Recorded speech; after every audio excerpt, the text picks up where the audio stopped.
Plūdiem Ventā atbildīgie dienesti bija gatavi atlikti gaidīt ledus iešanu.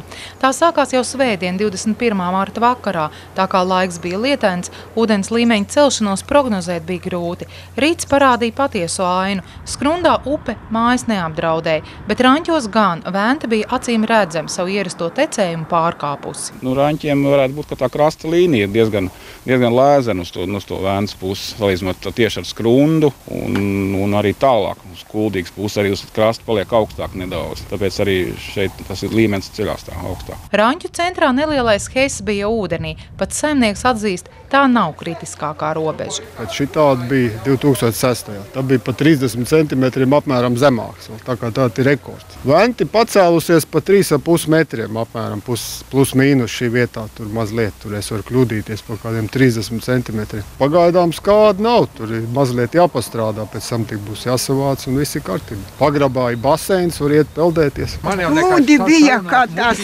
dzima, ka viņš piedzima, tā tur aiz šķiepeļiem no Ventas ledus gabali bija sasumti uz Sošeju. Viņi nevarēja atvest no slimnīcās. Bija ceļš pārplūdis, Ventu spridzināja, dabūja gaidīt veselu līdz 12 naktī, kamēr ceļu atbrīvoja no ledu spridzinādami, tā viņu atvedu māja. Tomēr vakarpusē jau bija cita aina. Ūdens līmenis turpināja celties. Ja no rīta šķūnītes Raņķos bija līdz pusei ūdenī, tad pēcpusdienā bija redzams teju tikai jumts.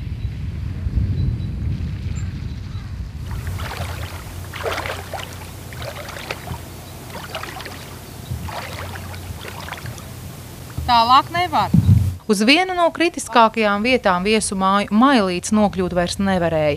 Ar saimnieci Kristīnu Pauru varējām tikai sazvanīties un sakliekties pa gabalu.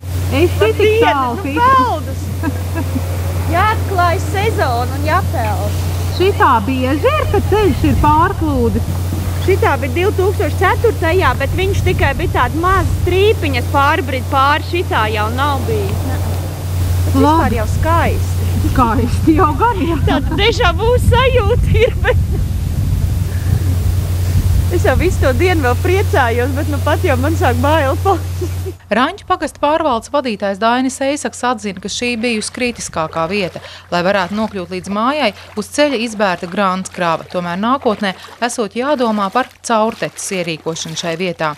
Visu dienu Ventas līmeņa svārstības kontrolēja valsts ugunsdzēsības un glābšanas dienesta Kuldīgas daļas speciālisti. Šobrīd Kuldīgā ledus ir izgājis, pašā Kuldīgā lejpus Kuldīgas pie Onkulīšu trases līkumā, bet tur lēnām, bet ledus kustās, tāda sastrēguma nekur nav.